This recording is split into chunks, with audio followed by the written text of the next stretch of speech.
بالله من الشيطان الرجيم بسم الله الرحمن الرحيم د سورة الشمس په شروع کې د اوو سیزونو قسم خوړلی شو بلکې د اتو او دا ټول سیزونه داسې دي چې دا د الله د قدرت نښې دي. انسان چې په دې سیزونو کې غور او فکر کوي نو دی به خپل رب پیژني،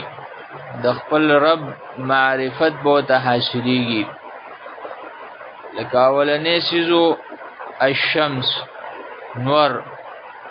او بیا د نور د ټولو نه لویه فایده د دې رڼا وضحاها، او دا د انسانانو دپاره د دیو د ژوند دپاره هم ضرورت دی. د دیو د ژوند چې کم سیزونه باعث دي د هغې دپاره هم ضرورت دی، لکه خوراک د دیو چې دی دا د ونو بوټو نه د دې سیزونو نه جوړېږي، د نورو ځناورو نه، نو دغه سیزونه هم په نور باندې پایي. نو دا د انسان دپاره ناګزیر شیز دی. که چېرته نور نه وی نو ژوند به نه و، ژوند به ممکن نه و په ځمکه باندې. دغه شان والقمر اذا تلاها، او سپوږمۍ چې د دې نور نه رڼا اخلي اودار، او په دې د اولنۍ ورځې نه شروع کوي او په آخرۍ ورځ د میاشتې لګي، او په دې سره انسانان د خپل عمرونو حساب کوي، د کلونو او د میاشتو حساب کوي په دې سپوږمۍ په ذریعه سره. او دا سپوږمۍ په شپه کې د رڼا یوه لویه ذریعه هم وي، او د دې سپوږمۍ په ذریعه باندې د انسانانو د خوراکونو د غلو او د فصلونو د میوو بعضې ضروریات هم هغه پوره کیږي. نو دا د الله رب العزت د قدرت دوه غټې نښې دي. بیا د دې دواړو دپاره الله رب العزت وخت مقرر کړی دی، زمانی دي د دواړو. والنهار اذا جلاها واللیل اذا یغشاها کې دغه دواړه وختونه ذکر کوي چې د نور دپاره وخت مقرر کړی دی ورځ، چې په دې ورځ کې نور هره ورځ راخیږي او انسان په ورځې کې خپل ضروریات پوره کوي. خو دا نور چې دی دا انسان مسلسل هم نشي برداشت کولی چې دا نور دی همیشه وي او په دې کې دی قضایي نه راځي او دا دی پناه کېږي نه. نو الله رب العزت ورته شپه هم پیدا کړې ده چې دغه شپه راولګي دا نور پټ کړي او انسانانو ته د آرام موقع میلاو شي. واللیل اذا یغشاها کې بیا د شپې ذکر وکړو. بیا دا دواړه سیزونه الشمس او القمر، نور او سپوږمۍ، دا په اسمان کې دي. والسماء وما بناها، نو د اسمان عجیبه تخلیق وخو چې الله رب العزت اسمان پیدا کړ کم په عجیبه ترتیب باندې چې نور او سپوږمۍ په دې اسمان کې دي او د دې اثر راځي ځمکې ته، په ځمکه باندې د هغې اثري او په ځمکه باندې د هغې فایدې. او د اسمان تخلیق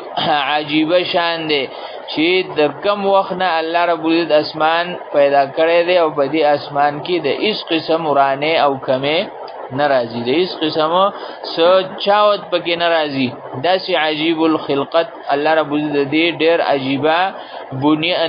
د دې آبادۍ ډېر عجیبه کړی دی. والارض وما طحاها، بیا د انسان دپاره د اوسېدو ځای ځمکه، دغه ځمکه الله رب العزت په عجیبه طریقه د ده دپاره غوړولې ده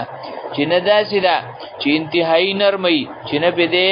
ایسارېدی شي او نه پې چېرته څه کور جوړولی شي، او نه داسې ده چې انتهایي سختۍ چې دی د خپل ضرورت دپاره بدلولی نشي، بلکې الله رب العزت د ده دپاره بهترین انداز کې دا غوړولې ده. او بیا د انسان خپل ځان ونفس وما سواها، الله رب العزت انسانی نفس پیدا کړی دی، جان، روح، او دا په دې ټول بدن کې برابر دی.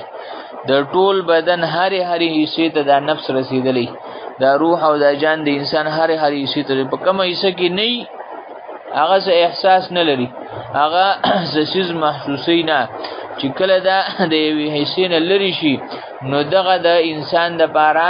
ډېر لوی د تکلیف او د ستړي باعث شي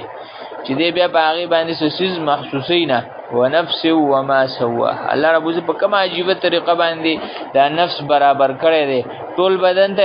رسولی دی او داسې څیز دی چې ښکاري نه او د دې په ذریعه باندې د انسان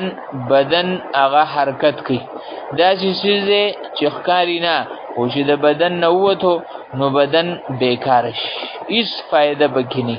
نو دا د الله د نښو نه یو لویه نښه ده د الله د پېژندګلو د نښو نه لویه نښه ده بیا نفس چې دی د دې دواړه صلاحیتونه ته الله ښوولي دي کومه لار هغه د ناکاره لار ده د شر لار ده فجور دی عصیان دی او ګناه دی او کومه لار هغه د خیر لار ده تقوا ده او تزکیه ده دا دواړه لارې ته الله ښوولي دي انسان چې دی که چېرته د ده سره هېڅ قسم علم نه خو دی بیا هم چې غلط کار ته ځي د شر کار ته ځي نو دی په نیولی لاس راکاږي د هغې نه او تر څو پورې چې د فطرت مسخ شوی نه نو د شر کار ته دی د خلقو په مخ کې نه ځي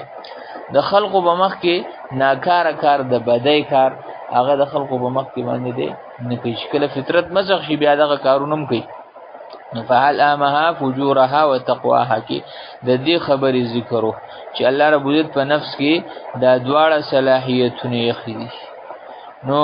مونږه د الله د قدرت په دې نښو کې غور او فکر کوو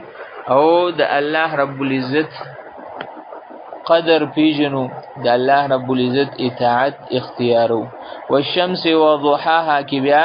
اولنی آیت کې د بطور خاص د چاشت د وخت ذکر او چې په هغې کې د نور رڼا خو پوره شوي خو په هغې کې تمازت او په هغې کې هغه ګرمایش پوره لا نه وي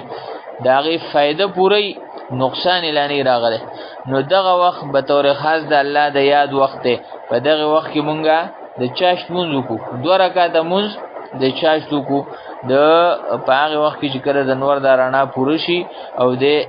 اوچت شي راوچت شي او د چاشت وخت راشي تقریبا په دې ورځو کې د 8-9 بجو ټایم دی د 9 بجو پاوشا ټایم دغه چې دی نو دا د چاشت ټایم دی بلکې بیا د زواله پورې په هر ټایم کې سړی دغه 2 رکعاته د چاشت ته کولی شي نو چې مونږه د چاشت د مونځ اهتمام کوو دغه 2 رکعاته په اهتمام سره کوو د دې ادایګي دغه شان بیا په آیت نمبر 8 کې د دې خبرې بیانو چې هغه سړی چې دی هغه به کامیابیږي چې کوم سړی خپل نفس پاک قد افلح من زکاها د نفس تزکیه دا د کامیابی لار ده نو چې مونږه د دې خبرې خیال ساتو چې نفس پاکو د ګندګو د عقیدو نه د ګنده عقیدو نه پاکو او د ګنده سوچونو نه پاکو چې د دې سره به زمونږ عمل پاکیږي په دې سره به کامیابی راځي او دغه تزکیه دا ممکنه نه ده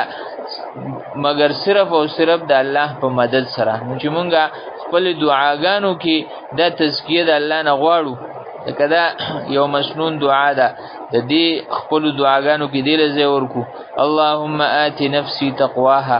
اے زمونږ الله زما نفس ته تقوا ورکې وزکها او دې ته پاک کې انت خیر من زکاها ته غوره د هغه څوک چې دا به پاک انت ولیها و مولاها ته د دې ولی ته د دې مولای دغه شان دا دعا مونږه د خپل دعاګانو حصہ جوړ کو اللهم الهمني رشدي اے رب زما ما ته د خیر لار وخی په زړه کې راته د خیر لار واچې د خیر خونه راته واچې وقینی شر نفسی او ما د خپل نفس د شر نه وساتي د هغې نه ماله نجات راکړي. نو چې مونږ دا دعاګانې غواړو د خپل نفس د تزکیې دپاره د الله مخې ته لاس اوچتو او د الله نه غواړو، ځکه دغه د ټولو نه لوی زمونږ مطلوب دی چې زمونږ کامیابي نصیب شي. په دغې کې مونږ ته د کامیابۍ وعده قد افلح من زکاه. فلاح او کامیابي څه ده چې انسان هغه څه عمومي چې د خوښ دي چې دی غواړي، او د هغې څه نه نجات عمومي چې د کم څه نه دی یریږي او د کم څه دی ناخوښوي. نو دغه به الو میلاویږي چې انسان خپل نفس اوچت کی، د خپل نفس تربیت وکي، پرورش وکي په تقوا سره، او تقوا راځي په علم او د هغې علم عملي کولو سره. چې مونږ د علم طلب لرو او په هغې علم باندې بیا د عمل کولو کوشش کوو. کم سړی چې د نفس نه غافله شو، د نفس د تربیت نه غافله شو، د دې د پرورش نه غافله شو، نو دا نفس کله چې جهلی، کله چې بی علمی، نو دی به فسق ته ځي، دی به ناکار کارونو ته ځي، او دغه ناکار کارونه او فسق چې دی دا به دی ناکامه کوي. قد خواب من دساها، دی به نامراده کېږي. د دغې نامرادۍ نه د الله په پناه کې راځو، د الله پناه غواړو. دغه شان په آیت نمبر 14 کې کله چې د سمودیانو واقعه ذکر کوله، نو په آیت نمبر 14 کې د دې خبرې ذکر کړو فکذبوه فعقروها، چې دیو د رسول تکذیب وکړو او دغه اوښه یې کټ کړه، هغه یې قتل کړه. حالانکه هغه کار یو سړي کړو، دغه کار ترغیب یو سړي چلولو، د هغې تبلیغ یو سړي، هغه بدبخت سړي قدار ابن سالف، خو نسبت ټول قوم ته وشو په دې وجه باندې چې ټول قوم په هغه پسې ولاړو شاته. نو دې خبرې طرف ته اشاره ده پکې کله کله یو کسي هغه د ټول قوم د تباهۍ باعث جوړ شي، هغه یو داسې خبره راواخلي، په یو داسې خبره باندې راوچت شي چې قوم ټول د هغه شاته ودرېږي، د ناکاره د فساد خبرې، د وراني خبرې، او قوم په هغه پسې ودرېږي او قوم تباهۍ ته لاړ شي، ټول قوم د هغه د وجې نه تباه شي. نو د داسې قسمه خلقو نه ځان ساتو، د داسې قسمه رهنماګانو او د رهبرانو نه ځان ساتو. فکذبوه فعقروها فدمدم علیهم ربهم بذنبهم فسواه. کم خلق شي بغیر د علم، بغیر د پوهې، د نورو خلقو پسیزي او د هغوی د شقاوت سره ځان ملګری کوي، نو دا د الله د عذاب دعوت دی. فدمدم علیهم ربهم بذنبهم فسواها. دغه ګناه په وجه باندې الله رب عزت دغه خلق هلاک کړو. نو دغه عقوبت د الله هر هغه کس ته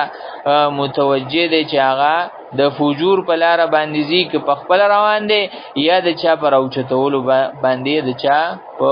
ترغیب باندې روان دی. دغه دواړه قسمه خلق د تباهۍ سره مخ کېدونکي. الله دې زمونږه حفاظت وکړي. سورة الشمس درخوا. سبحانك اللهم وبحمدك نشهد أن لا إله إلا أنت نستغفرك ونتوب إليك وصلى الله